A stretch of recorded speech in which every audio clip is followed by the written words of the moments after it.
Hello everyone, welcome to my channel. তো কিছুদিন আগে আমি লিঙ্কডইনে একটা পোস্ট করছিলাম যে আমি কটলিন শিখতেছি। তো এই কটলিনের ছোটো একটা ভিডিও। কটলিন হলো অবভিয়াসলি প্রোগ্রামিং ল্যাঙ্গুয়েজ অ্যান্ড এটা স্ট্যাটিক্যালি টাইপের একটা modern language which is a open source programming language. Open source মানে হচ্ছে এটার সোর্স কোড আপনি গিটহাবে গেলে পাবেন, ওইখানে যাই আপনি দেখতে পারেন এটা প্রোগ্রামিং ল্যাঙ্গুয়েজটা বা এই ল্যাঙ্গুয়েজটা আপনি মানে কীভাবে বানানো হয়েছে অ্যান্ড আপনি চাইলে এখানে কন্ট্রিবিউটও করতে পারেন। অ্যান্ড দেন এটা একটা মডার্ন ল্যাঙ্গুয়েজ। আর মডার্ন মানে একদমই মডার্ন না, যদি একদমই কিছু আপনি কন্ট্রিবিউশন সম্পর্কে না জানেন তাহলে আপনাকে বলে রাখি এটা এই কটলিনের উপর থেকে একটা লেয়ার সরাইলেই জাভারে পাওয়া যায়।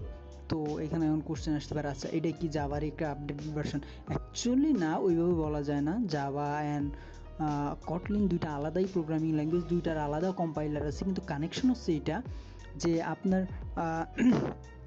দুইটার বাইট কোড সেম হবে। সে আপনি একটা সেম টাস্কের জন্য যদি কটলিনে একটা প্রোগ্রাম লিখেন অ্যান্ড জাভাতে একটা প্রোগ্রাম লিখেন, দুইটাই কম্পাইলার করো বাইট কোড সেম হবে। আচ্ছা, তো এটা কীভাবে হয়? এইটার পিছনের কারণটা হচ্ছে দুইটাই জেভিএমে রান করে। জাভা তো সরাসরি জাভা যে আপনি প্রোগ্রামিং ল্যাঙ্গুয়েজটা যে প্রোগ্রামটা লিখবেন ওটা জেভিএমে দিয়ে বাইট কোড জেনারেট করবে। অ্যান্ড কটলিনের ক্ষেত্রে কী হয়, কটলিনের কম্পাইলারটা প্রথমে আপনার ওই কটলিন প্রোগ্রামটারে জাভাতে কনভার্ট করবে অ্যান্ড দেন জাভা প্রোগ্রামটারে জেভিএমে দিয়ে বাইট কোড জেনারেট করবে। ওকে, তো এইটা হচ্ছে আপনার কটলিনের কনসেপ্ট। এখন কটলিনের তাও দেন নেক্সট কোশ্চেন যেটা আসে, নেক্সট কোশ্চেন হচ্ছে যে দেন ওয়াই কটলিন? জাভারেই তো আমরা আপডেট করতে পারতাম, তাই না? কটলিনের হচ্ছে অ্যাডভান্টেজটা বা কেন কটলিন আসছে, এখানে কটলিনের আসছে অনেকটা এই কারণে যে এই কটলিনের কারণে আপনি লেখার সময় যখন প্রোগ্রাম লিখবেন তখন অনেক অ্যাডভান্স ফিচার পাবেন মডার্ন ল্যাঙ্গুয়েজের মতো, লাইক পাইথনের মতো।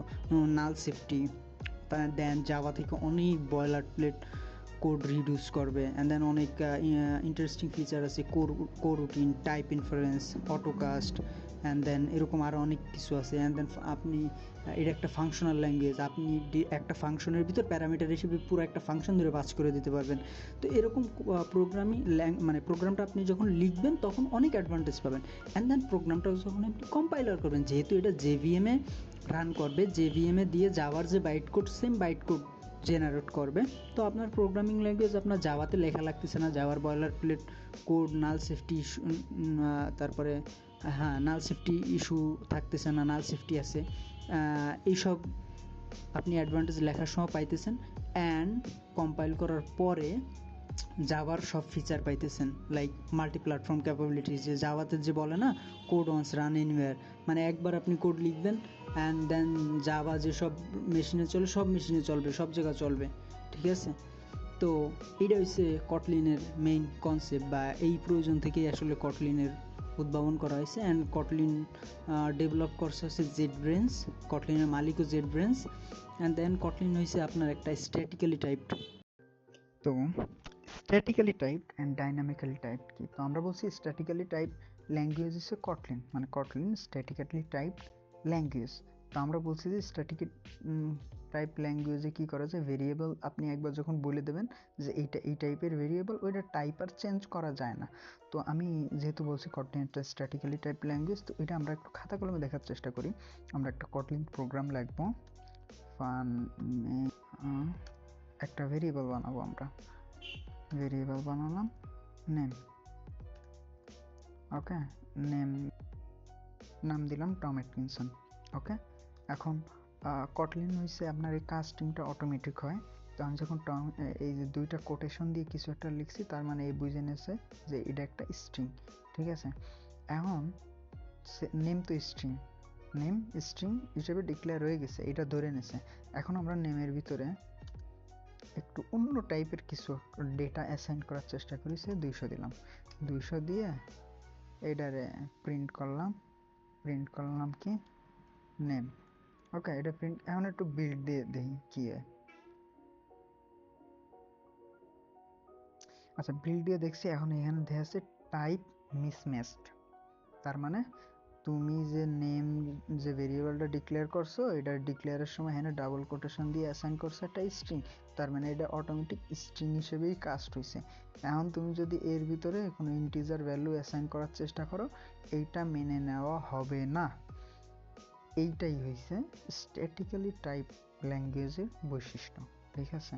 আর আমরা একটু ডাইনামিক্যালি টাইপ ল্যাঙ্গুয়েজ, যেমন পাইথন, এটা হচ্ছে একটা পাইথন প্রোগ্রাম। পাইথন প্রোগ্রামে যদি আমরা এই জিনিসটা লেখার চেষ্টা করি, কি করছিলাম আমরা, একটা ভেরিয়েবল বানাইছিলাম, ভেরিয়েবলের ভিতর একটা ভ্যালু দেব, অ্যাড সাম। এখন এ বুঝলো যে নেম একটা স্ট্রিং টাইপ ভেরিয়েবল। এখন আমরা এটাকে প্রিন্ট করি কি নেম, রাইট, নেম রিপ্রিন্ট করছি, এক ভালো কথা, নেম রিপ্রিন্ট। এবার আমরা কি করি, নেমের ভিতরে একটা ইন্টিজার টাইপ ভ্যালু দিই 200। এবার এটার একটু যোগ বিয়োগ করি, নেম ইকুয়ালসে দিলাম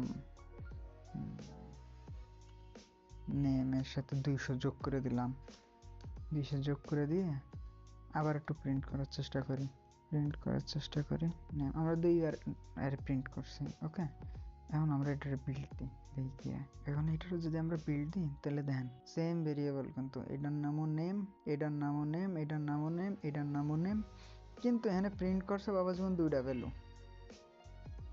প্রথমে এটা স্ট্রিং হিসেবে প্রিন্ট করছে, এই যে টম এটকিনসন, এই যে প্রথমে যে অ্যাসাইন করছিলাম, তারপরে কি করছে, এটা নাম চেঞ্জ করে ইন্টিজার বানাইছি, 200 যোগ করছি, 200 200 400 হয়েছে। পরের বার সেম ভেরিয়েবল, নাম সব কিছু সেম, কিন্তু এবার প্রিন্ট করছে 400। তো এটাই হচ্ছে ডাইনামিক্যালি টাইপ ল্যাঙ্গুয়েজ। এটার আপনি যে ভেরিয়েবল টাইপ, এটার আপনি চেঞ্জ করতে পারবেন। তো এটাই পার্থক্য ডাইনামিক্যালি টাইপ আর স্ট্যাটিক্যালি টাইপ ল্যাঙ্গুয়েজের ভিতরের পার্থক্য।